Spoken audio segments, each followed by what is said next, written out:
Election का code of conduct है वो लगने से पहले जो नियुक्तियां हैं जेबीटी और शास्त्री और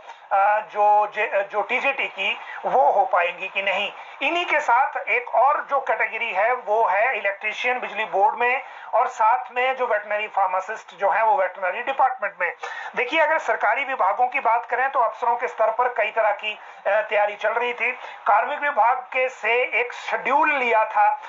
इवन एजुकेशन डिपार्टमेंट ने भी और जो सीएम ऑफिस ने भी, कि क्या ये पॉसिबल है कि इनको अगर अपॉइंटमेंट देनी हो, खासकर जो इलेक्ट्रीशियन वेटनरी फार्मासिस्ट जिन्होंने भर्ती परीक्षा पास कर ली है और जिनको अपॉइंटमेंट देनी है, तो फिर क्या ये पॉसिबल है कि इनको अभी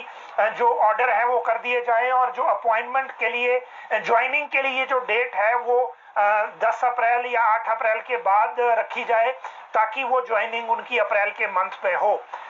लेकिन तब कोड ऑफ कंडक्ट लगा होगा, उस वक्त ईसीआई अलाउ करेगा कि नहीं, ये subject to final permission to ECI रहेगा हमेशा। और दूसरा एक संभावना ये देखी जा रही थी कि ये जो एजुकेशन का इशू है, तो जो टीजीटी में अभी 800 से ज्यादा अपॉइंटमेंट होनी है उनमें पहले रिजल्ट घोषित कर दिया जाए और उस रिजल्ट के मुताबिक अपॉइंटमेंट ऑर्डर फिर अप्रैल में जारी किए जाए। लेकिन फिर मुझे लगता है सुझाव ये भी आया होगा कि अगर अभी ये लिस्ट जारी करेंगे तो कल को कोर्ट जाने के बाद ये रिलीफ मिल जाएगा कि date of issuance of appointment या ज्वाइनिंग में से कौन सी लागू होगी, तो वो फिर अपॉइंटमेंट वाली लागू हो जानी है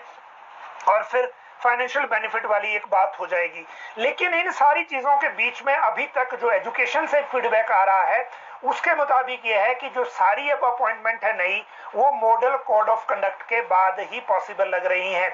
क्योंकि अभी ये भी क्लैरिटी नहीं है कि इस फॉर्मूले के मुताबिक कैबिनेट आगे बढ़ेगी कि नहीं, और कैबिनेट अगले 2 दिन में अब कब होगी, आज क्यों नहीं हुई वो भी हम आगे आपको बताएंगे। लेकिन इस पूरे मामले में जिनको अभी नियुक्तियां होनी है, फिलहाल ऐसी कोई पॉजिटिव न्यूज नहीं है कि पहले इमीडिएट ये जो कोड ऑफ कंडक्ट से पहले वाला पीरियड है इसमें ये सब हो पाएगा कि नहीं। एक सवाल ये भी है कि क्या ये अपॉइंटमेंट होगी कब, मतलब जो कोड है वो कब लग रहा है, अगर हम इसको लेकर साथ में कहना हो तो अभी देखिए जो एक ब्रीफिंग है जनरल ऑब्जर्वर्स की वो हो चुकी है, और जो दूसरी जो ब्रीफिंग होती है या आप कहिए कि प्रेस कॉन्फ्रेंस होती है,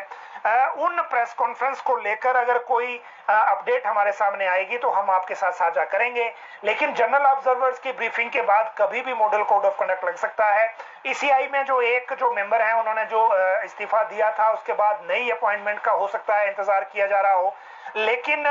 कुछ भी कहना संभव अभी नहीं है। एक बात जरूर है कि सरकार ये संभावना देख रही है कि एक कैबिनेट की बैठक उससे पहले हो जाए और उस कैबिनेट में जो जो पेंडिंग मसले हैं वो उसमें सुलझा लिए जाएं। लेकिन नियुक्ति पहले होगी कि नहीं, इस मामले में अभी भी कुछ भी क्लैरिटी के साथ कहना संभव नहीं है।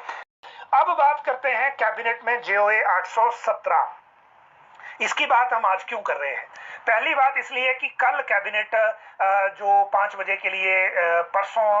रख दी गई थी, वो इसलिए थी क्योंकि लोकसभा चुनाव या जब भी कोई चुनाव आना होता है और जब कोड ऑफ कंडक्ट लगने का खतरा होता है, कभी भी लगने का चांस होता है, तो आपको पता है जो लोग सरकारी वर्किंग को जानते हैं,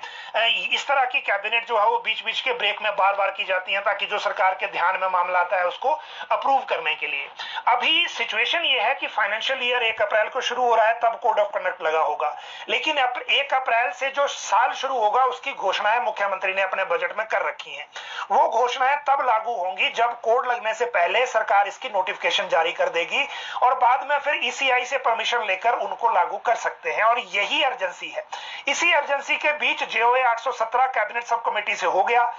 उन्होंने कह दिया कि इसमें 7 पोस्ट खाली छोड़ के जो बाकी पद हैं, ये जो बाकी पद हैं टोटल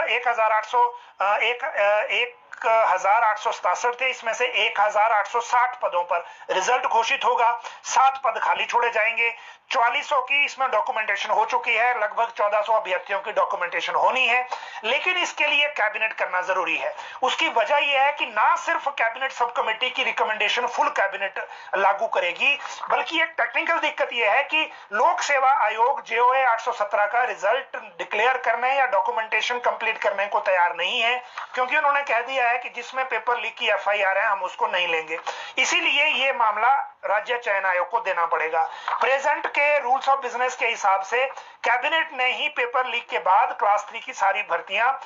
जो लोक सेवा आयोग के एम्बिट में डाल दी थी। अब लोक सेवा आयोग के दायरे से हटा के इसको राज्य चयन आयोग को देना है तो यह डिसीजन भी कैबिनेट ही ले सकती है, इसीलिए कैबिनेट करना जरूरी है।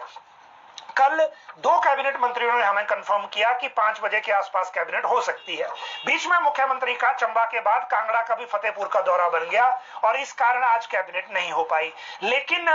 कल की कैबिनेट के लिए शिक्षा मंत्री भी शिमला में रुके थे और उद्योग मंत्री शिलाई से बाया हाटकोटी वापस शिमला आ रहे थे जब उनको पता लगा कि अब कैबिनेट नहीं है और कल मुख्यमंत्री का दिन को शिलाई का दौरा है, इसीलिए उद्योग मंत्री वापस शिलाई चले गए हैं। तो कल शाम, आज चीफ सेक्रेटरी ने बताया कि कल शाम को या परसों सुबह हम दोबारा से एक अटेम्प्ट करेंगे कैबिनेट को करने की, जैसे ही मुख्यमंत्री आएंगे उनसे बात करके। वैसे देखिए मौसम खराब है, कल के लिए येलो अलर्ट है, हेलीकॉप्टर से कितनी मूवमेंट हो पाएगी इस पे भी निर्भर करेगा कि कैबिनेट हो पाती है कि नहीं। लेकिन जब कोड लगना होता है तो सारी चीजें आएंगी। जीओए 817 डेफिनेटली उससे पहले होने की संभावना है और 817 के चांस में आज 980 वाले भी आ गए थे सचिवालय उप मुख्यमंत्री से मिलने, लेकिन वो आज शिमला में नहीं थे इसलिए उनसे मिल नहीं पाए। लेकिन